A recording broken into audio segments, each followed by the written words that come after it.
2 minutes and 30 seconds into the podcast. Hold on. You don't give timestamps on my drinks. You don't give timestamps on my drinks. That's like, no. You don't do that to me. I don't do that to you? No. Freddie don't take no time. Not today. He doesn't take any time. I'll be a sweet butter chicken before you do that shit. Kick your sweet butter ass. Hey. Ooh. That was sweet. That was sweet butter. They're like honey. Sweet butter chicken. Like,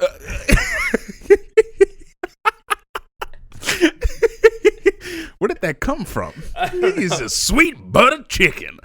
Go on down there, boy. Give me some sweet butter chicken, boy. Because we love. You watched Dolomite recently? No, that's the thing. Sweet butter chicken. What's funny is that's an Indian dish, butter chicken.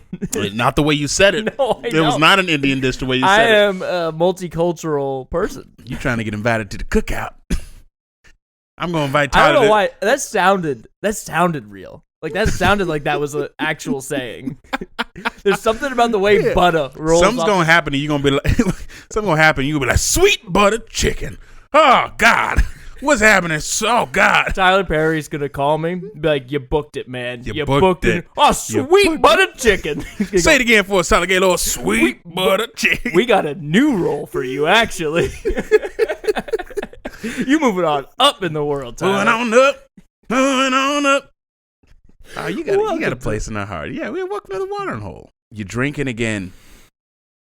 Welcome to the watering hole. In case you didn't hear it the first time, I am drinking again, like the Frank Sinatra song. Drinking again. Thinking of when. So over 4 weeks. My 4 weeks ended on Monday. We're filming this on Thursday, so it's 4 days after 4 weeks because I just didn't feel the need to drink.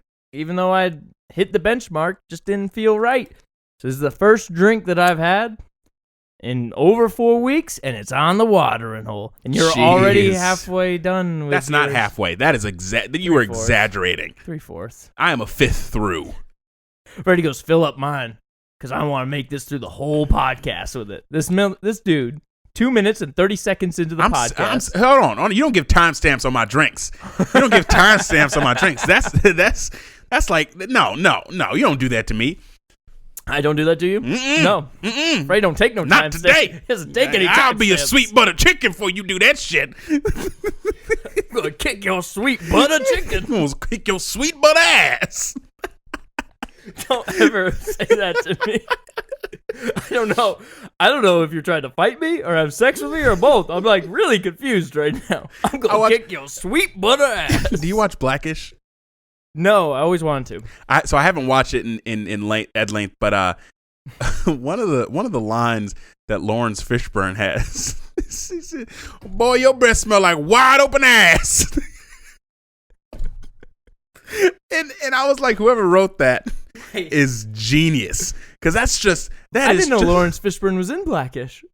Yeah, he is. Yeah, really. He's the dad. He's the dad in Black. Oh, that's even better. So he's like, "Boy, you smell like wide open ass."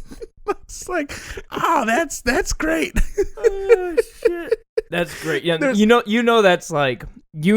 something that a writer in the writer's room or one of the actors, someone's told them that in their life, and they suggested it, and everyone went with it. That's something that someone had heard growing up or something. Oh yeah, that wasn't just made up in the writer's room out of nothing. That was for sure. That's saying someone heard. There's a line. So we're watching the two shows, and actually one of them will lead to a discussion I wanted to bring up. But one of the shows that we're finishing, it's on the last season of Shameless, right? And Shameless, I would say at one point, my girl Chelsea's on there. Yeah, Shout out Chelsea Alden, just killing it.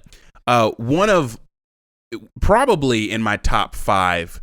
If you take the best of Shameless, then it would probably be in my top 5 or so of my favorite shows. I heard that it's like starts real strong. Like it starts super strong, kind of like, and it goes down a little bit, then it comes back, and then right now it's like an all-time low. Right, it's like a little. And so they finally got canceled. It one of those where they tried to change things up. Emmy Rossum, who's the main character, she left, and they tried to do 2 more seasons. And like you can. What season is it on now? Like 11? I think 11. I think it's 11.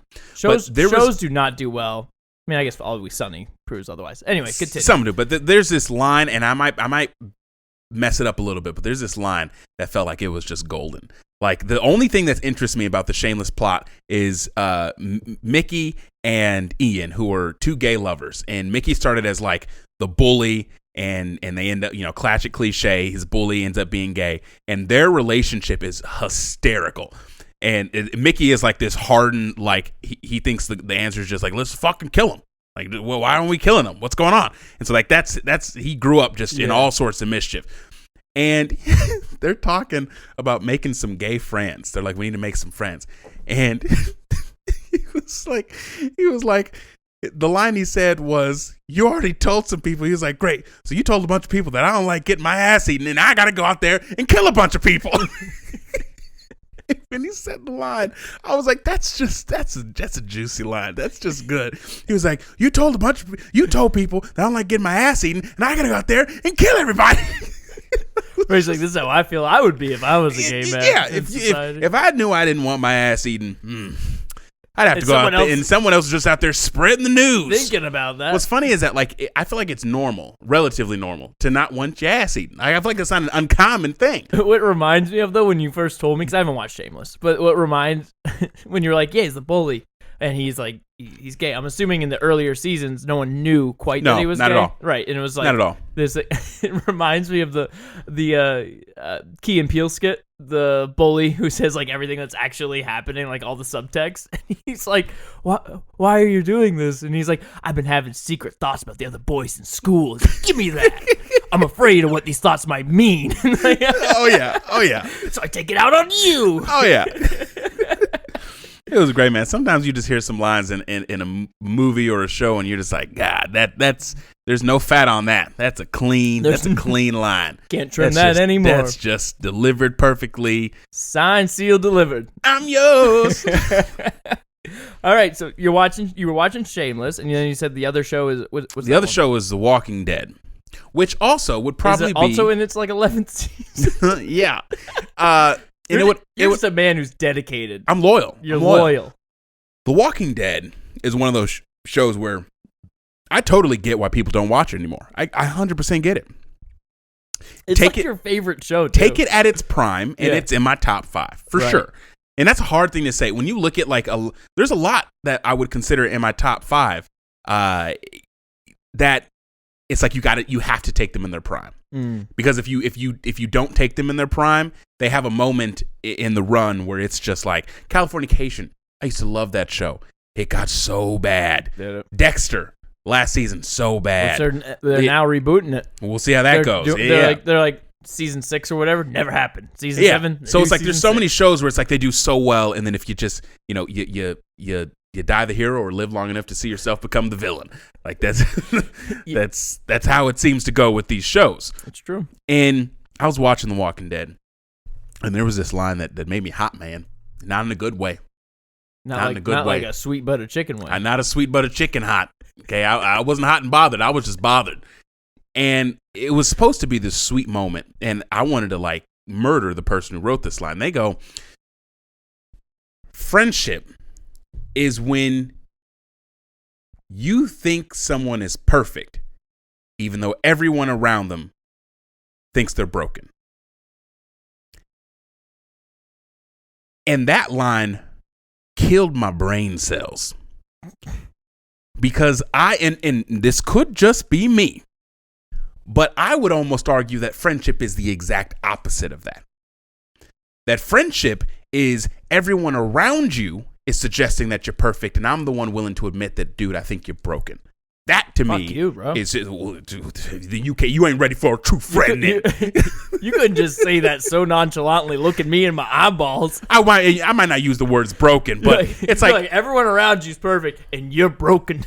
Yeah, and like I think I know what they were trying to go for with that line in Walking Dead, but it just hit me all the wrong ways. It was just like true friendship is thinking that you're perfect when everyone else thinks you're broken. And I'm like, no, that's not it at all. Right. I don't think that's what like.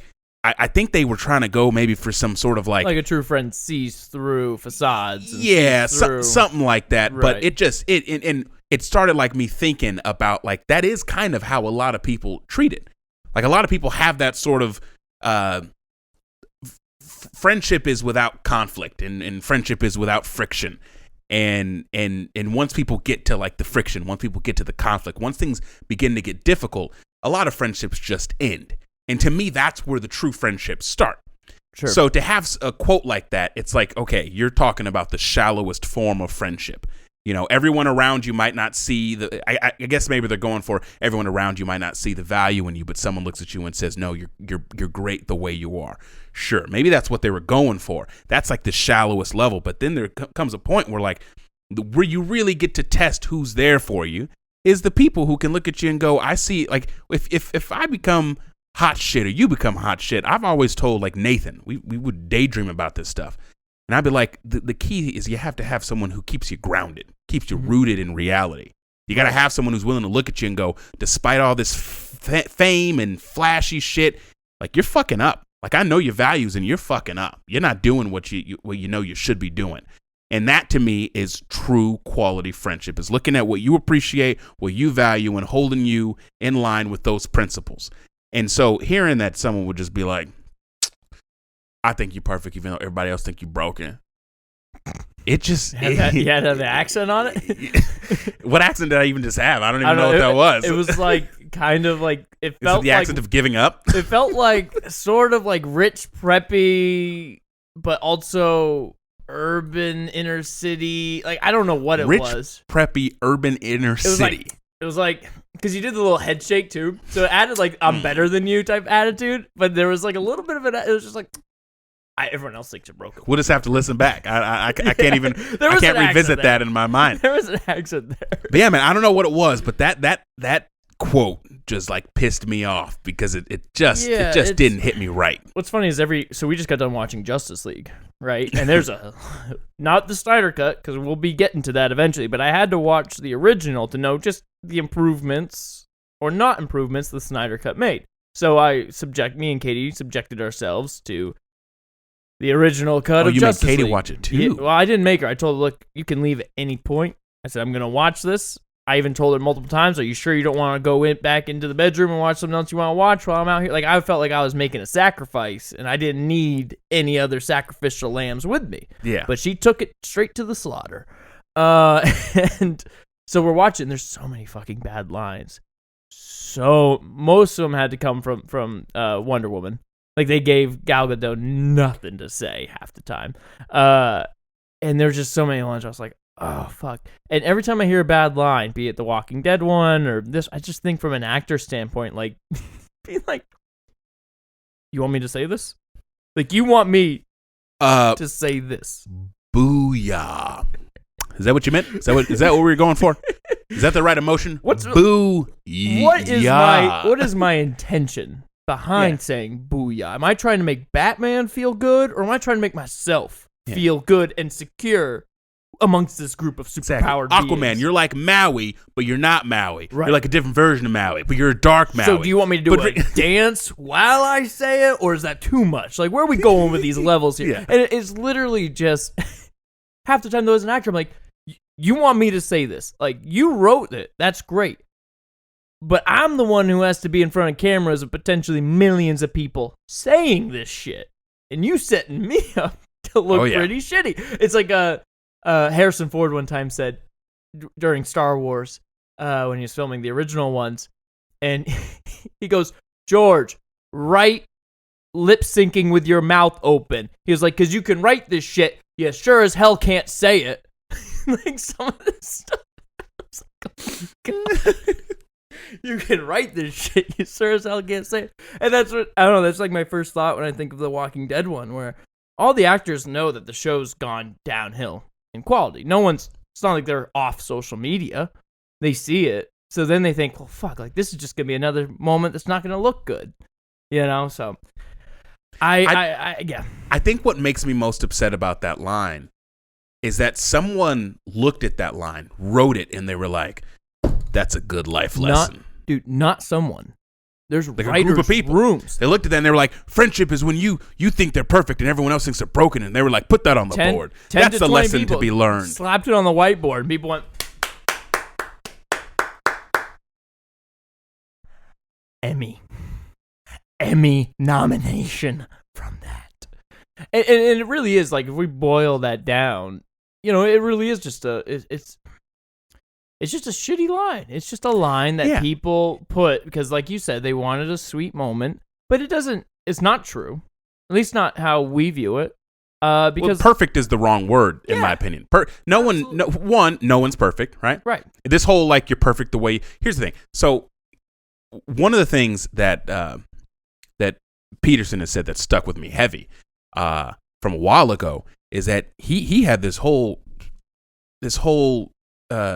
speech where he was like, people like to say things like you're perfect just the way you are, and he was like, no, you're not. He was like, maybe you got to change some shit up. Maybe you ain't right the way you are. Maybe you got some shit that needs to be figured out. Sure. Don't just sit there and tell yourself you're perfect the way you are, because you're not. You can't be, right? There's got to be something else that you're going for. You're not the furthest evolved version of yourself. It doesn't mean you don't have value. It doesn't mean you don't have worth. But it means that someone looking at you and saying you're perfect is bullshit. Yeah. They're not looking at you honestly. And so this idea that like, oh, I think you're perfect. Bullshit, you do. How the fuck do you think that? You can't think someone's perfect the way you are. Like, so does that mean you're not there for the growth of that person? If they're perfect the way they are, then where are they going to go from here? So it's like perfect. It was just to me, from a writing standpoint, perfect was such the wrong word, because to suggest I think you're perfect is just a weird thing, period. Yeah, it's one of those things that we can go as deep as we want with that one. Like, we could go all the way to like Peterson, and we could go to self-improvement, and we can go to all those levels. But on a very basic level, it really is, to me, friendship is accepting. Like, you have enough in common that it's easy and it's fun, but that there is a level of acceptance of the other person's flaws, like you previously had pointed out a little bit earlier in the podcast. Because to me, that is friendship. Because like you said, no one's perfect. It's the same with a relationship in the sense of, like, it's just a little bit different in intensity. When you're in a relationship with someone, it doesn't mean that you're necessarily, they don't get irrationally angry at times. They don't, like, have things that maybe piss you off, right? But you actually understand that this is something that we're going to work on, we're going to build on, and we're going to work together. Because no relation, I don't give a shit what if it's a friendship, if it's a romantic relationship, no one's going to look over at the person opposite of that relationship and be like, oh, you're perfect. No one. Yeah. So I think that you have this idea of acquaintances, right? Which are just kind of shallow interactions with people that you kind of enjoy their company. You have, your work acquaintances, and you have the in certain situations and everything like that. Because I have acting acquaintances. We don't. Yeah. If you see them, you enjoy them being around, but it doesn't go much further than that. And I think where friendships begin is where you begin to have a mutual value that you give to one another, or at least you can both see a value in each other. And so that, to me, is where friendships start. I'm feeling a really good bonding exercise as we're looking in each other's eyes. Right? The whole time, just keep it. Value in each other's eyes. Value. And so, like, that's how you describe it. And when you say perfect, when you use the word perfect, it implies, like, perfect seems to almost have to be priceless. Like, it implies that there's nowhere else to go. If these mics that we're using were perfect, not worked perfectly, I mean, if they were perfect, it means that there is nothing better than. There's nowhere this mic can go. There's no improvements this mic can make. That's what the word perfect means. And there's this feeling to me that if you're deeming anyone, like, it's so fucking impossible to be perfect, Do you think, you always hear these phrases like, you're perfect for me, not necessarily perfect to me, but like, oh, you're perfect for me, you're perfect for. Do you think that those are also just completely blown out of proportion? I think people use the word perfectly very loosely. In our last podcast, we had talked about, or one of the past podcasts, we had talked about people using words like, people use never really wrong a lot of the time. People use need. That was the one we were talking about. Sadly, people use the word literally wrong. And I'm like, how do you literally, how do you get that wrong? Exactly. And so people use things. So saying you're perfect for me, what people really mean is they're trying to say that here's the kind of person I am, here's the kind of person you are. It seems that we fit together really well. So if there was a best case scenario, it seems that we've gotten pretty close to that scenario. But this idea that here's the deal. It's a dangerous slope. It's a slippery slope, because not only can no one be perfect, But how do you work around like, you don't want things to be perfect. You don't want things to be flawless. Like, that's how it, okay, actually, let me start this with a question. Do you think that people can get to a true level of friendship?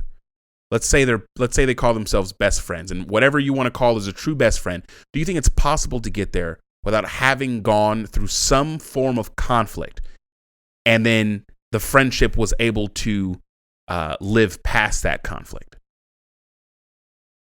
I think that there's two parts to that to me. I think it's possible because I know people, whether they're bullshitting or not, I know people who say, me and my friend have never fought. And maybe they're right. I usually think that maybe they just forgot about it or there was tension that was quickly settled. But some people will be like, say that. I think the more interesting question, which is maybe it's like an answer everyone already knows, but I think friendships are strengthened through tension. I think they're strengthened. Any relationship is strengthened through its ability to have tension, to have an issue, and then resolve that and move on in a productive way. And I think that's what like forges a friendship, the fires of tension, let's say, right? Like how you would forge a weapon. And so I think it's possible to have a friendship, and it might be a great banter back and forth and a friendship, sure. But I don't think that it's going to be as strong as friendships that are forged through tension. Now, I'm not saying don't be fighting with your friends every day like, this makes us stronger.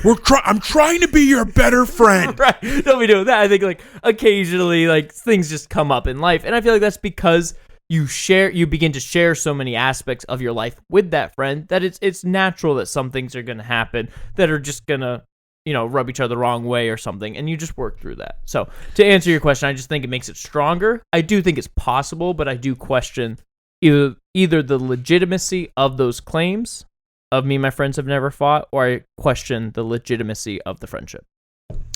Yeah, there was this thing when you talk about weapons forged. I saw on the TikTokies there was this thing, and it stemmed from religion. So I was a part of a mentorship group that my first mentor Scotty started called Iron Sharpens Iron, and that comes from the Bible quote: "As iron sharpens iron, so does one man sharpen another." And it's the idea that through friction, both metals sharpen one another, and so. That's it, to me, it's a great quote from the Bible, whether you're religious or not, and it has such a practical application in real life. And so I've always appreciated the idea that friction is what allows us to sharpen ourselves. And so when you find a friend who you can go through that friction with, it creates stronger weapons on both sides.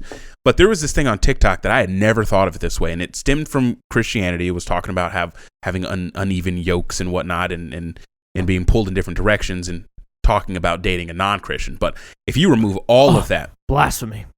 If you remove all of that, there was this great representation of iron sharpens iron. And he had this axe, and he had this piece of wood. And I like how you were there with me for that representation. I held the axe, and you were like, there's an axe. And I said wood, and you were like, there's the wood. Like, that's called acting. You were really here with me, listening. Right? And he was like, what happens when, if one person's the axe and one person's the wood, and he started like hitting the wood. Hopefully he took it off of his hand. Yes. But he was like, what happens when that's the relationship? And he was like, what ends up happening is the wood ends up damaged and the axe ends up dull. And I heard that and I was like, God damn. Okay. All right. I'm still waiting. Is there more to this metaphor here? Do you need more? Yeah. Why? Because if I could, on the same video, taken an axe in one hand, I need to visualize it like I visualize yours. An axe in one hand and an axe in the other hand. And if I put that axe down and I started swinging at the axe, not in a way that would actually sharpen the axe, but as in, here's the blade edge, here's this, both axes would get dull. That's a weird way to have taken that. Saying, that doesn't make any sense to me. There's an incorrect way to have axes sharpen axes and iron sharpen iron. Because they can. That's where you took that. How the fuck did you take it that way?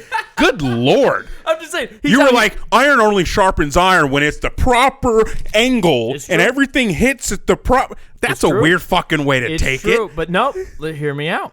Because I don't think I should. Because we're talking about when you are in a relationship, be it a friendship or a relationship, and they are constantly fighting with you.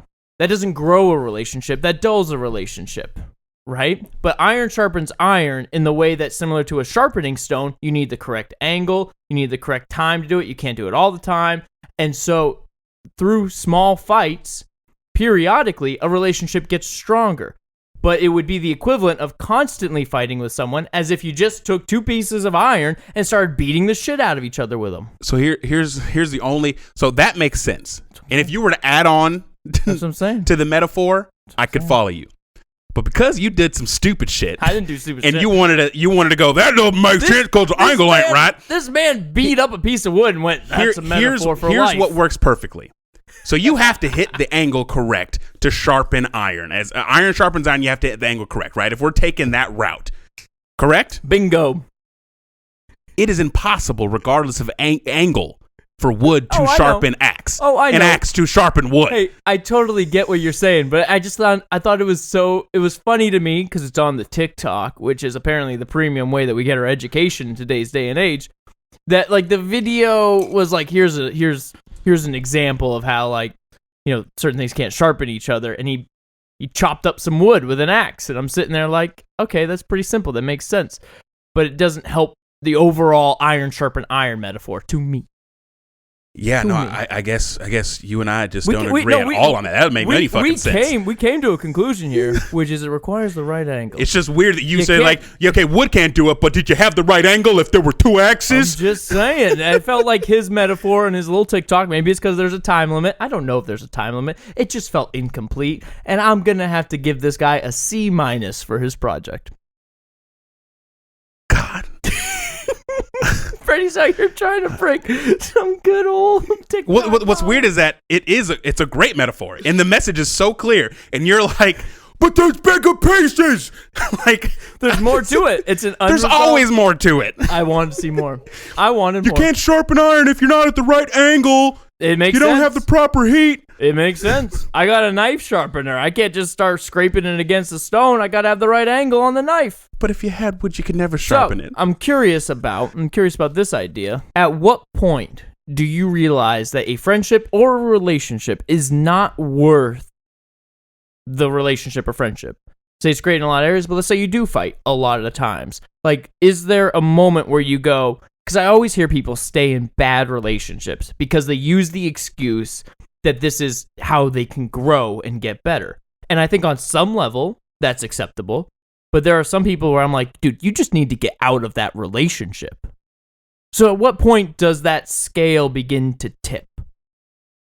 And it doesn't even mean necessarily like, oh, we're fighting where things are getting thrown. And it's just like the tensions or certain things don't connect. Just like maybe you don't, maybe she hates Dave Matthews and you thought that was great at the beginning, but then as the relationship goes on, it just keeps hampering. Like, when do you know when these scales begin to tip? I'm going to answer that question by sticking with the metaphors given so far. And I would say that if you were to handle things in layers, right? As in, iron sharpens iron, but if you want to make the metaphor deeper and talk about the angles and shit, and you got to have that stuff correct to actually have iron sharpen iron, that's a more finite, or that's a more specific way in which iron sharpens iron.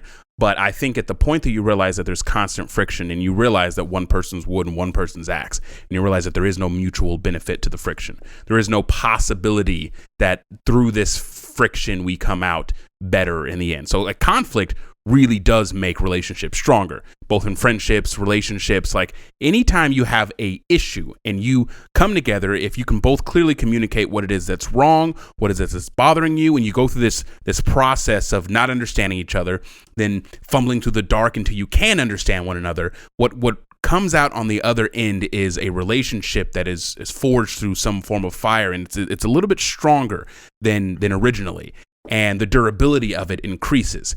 And that's not something that can happen when one is wood and one is iron. So I think the first step is to realize if you're the kind of people where every conflict you have, you're not coming out better at the end of it. It's just chipping away at you. That's the first step to me to knowing that you're in a bad relationship. Every time you fight, every time you argue, every time there's friction, every time you're pulling in opposite directions or there's clashing of ideals, and as soon as you realize that one person is just being damaged and the other one is just is not growing at all, that's when you start to realize, to me, that that's a bad relationship. There's no benefit to the friction. There's no benefit to the conflict. And I would say that's my first level of... Do you know when, bringing it back to the human stakes of this, right? Do you know when you are no longer being sharpened? There is one, if you want to take time to think about it real quick, there is something that I did think about the idea of wood and iron and everything. And iron does sharpen wood, actually. Have you ever whittled a piece of wood and made it like a spear, or even some people have been able to actually make blades out of wood because you sharpen it at the correct angle. The interesting part of the metaphor to me then would be the idea that the wood can never sharpen the that's the point of the whole metaphor. That's the original point, is that wood and iron cannot sharpen each other. Right, but you can sharpen, the iron can sharpen the wood. And so when I think about it in a relationship aspect, right, you can have someone who is, let's say, the iron in this scenario, and they can make the wood in this scenario better. They can make them stronger and better in their life, or more whatever, in control of aspects of their life. But that person, it's all the iron giving all of that to the wood. The wood can never give that to the iron. And the idea you're kind of going for with the relationship is two irons need to find each other to be able to sharpen each other. Because there are relationships that are very one-sided. There are relationships where one person is giving everything to the betterment of that one person, but they're not getting better in themselves. So that's kind of interesting. I was just thought of that as I was thinking of listening to you and everything about that, about the idea that there can be one-way relationships and one person could get stronger, but to have both get better, both have to be iron. Yeah. I think that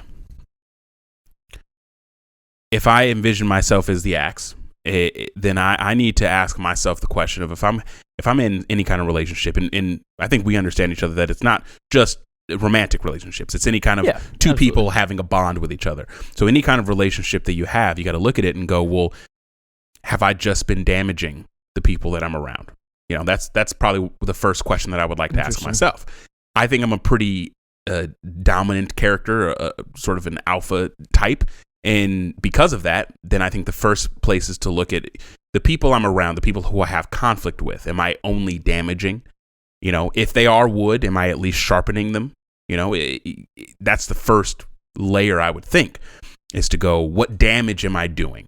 And then the second layer, I think more selfishly, would be, is there anything sharpening me? When I do this damage, when this conflict or friction arises and happens, is there any part of it that makes my blade a little sharper?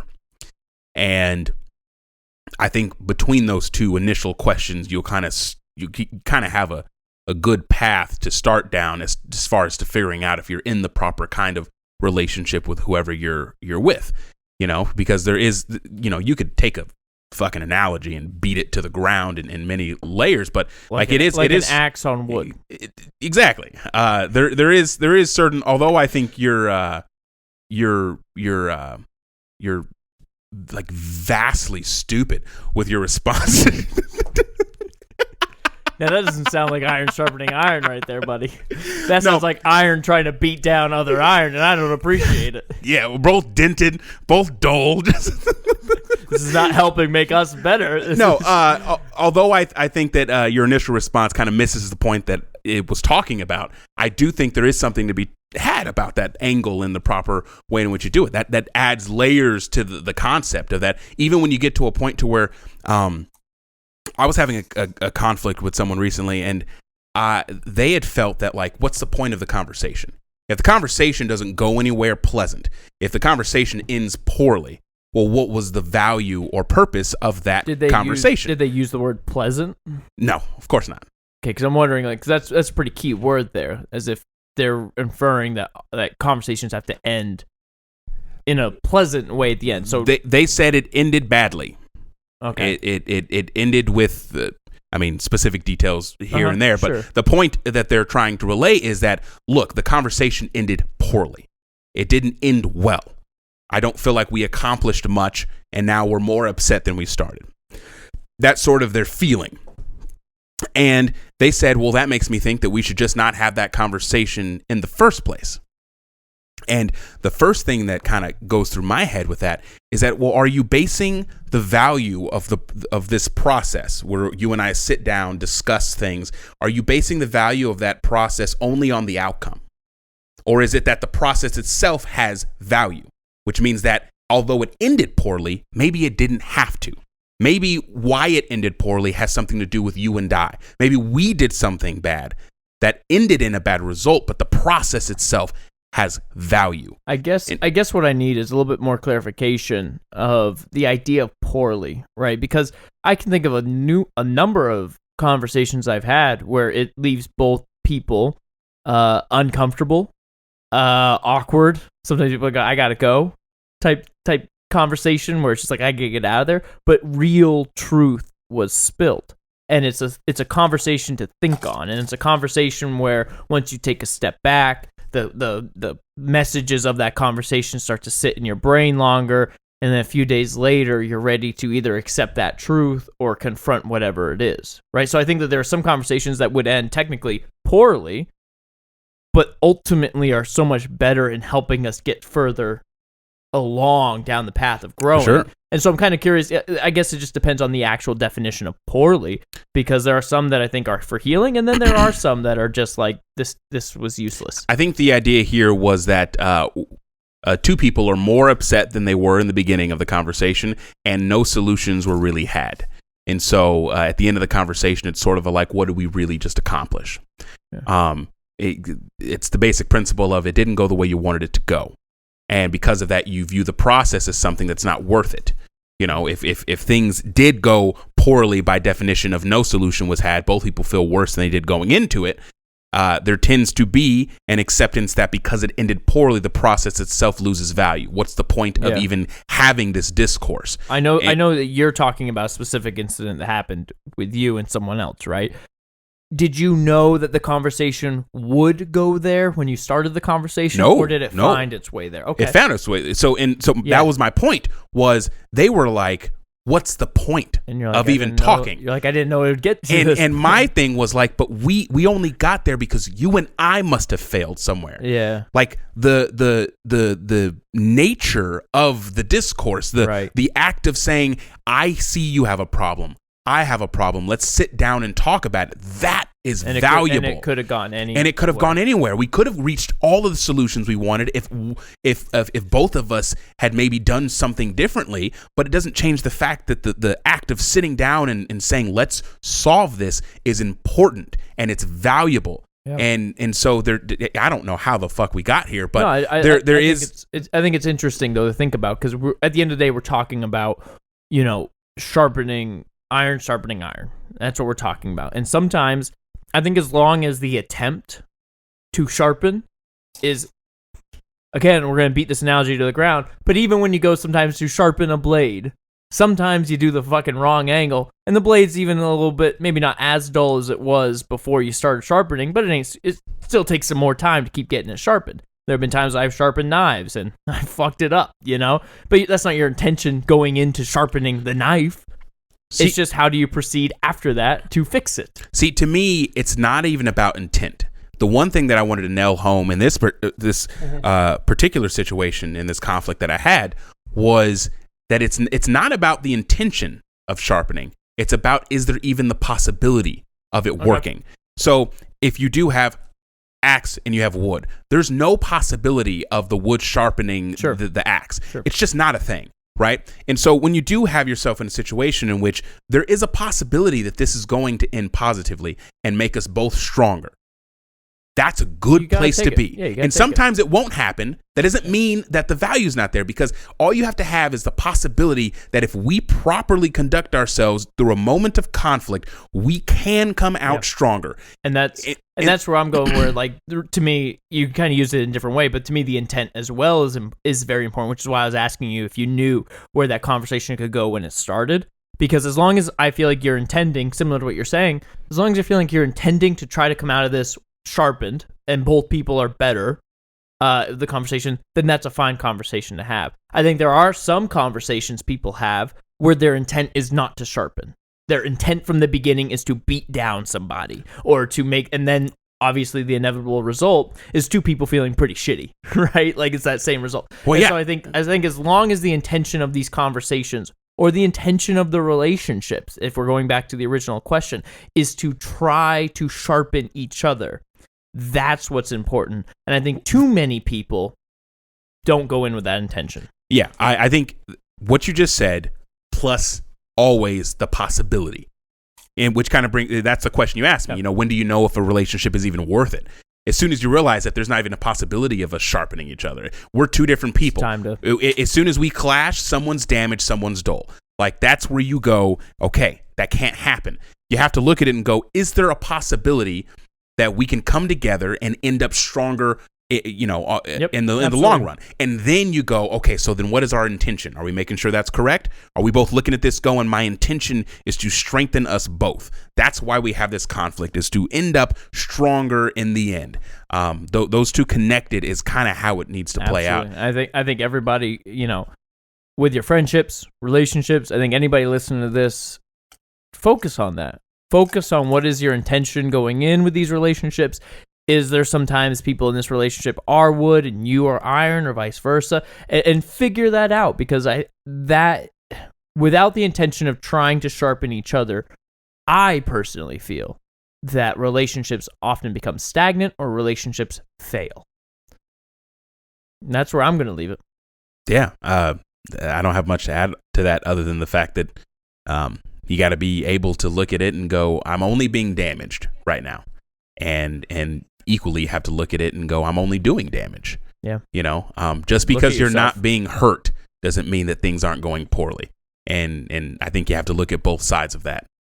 And that's where I think we should probably call it. Well, sweet butter chicken. Thank you for coming down to the watering hole. Well, we're back with our drinky poos. Moscow Muleys. Hey, cheers, everybody. And thank you for listening, everyone. And again, like we always say, like, comment, subscribe on the YouTube page. Download on Spotify. And share this with your friends. Seriously, we're putting out clips on the YouTube page, so if you go and check that out, you can find little just sections that are easy, like if you're making some dinner and you want it on the TV or you're listening, whatever it is. Very quick little segments for you, but also easier to share with people. If there's something that hits you while you're listening to this and you just want to share that little section, most likely we'll have it up on the YouTube page for you. So feel free to share that with your friends and just get the word out about it, because we are really enjoying doing this. It's been fun. It's been good. We would love to see other people get involved in this community. So thank you guys, and we'll see you next time. Cheers.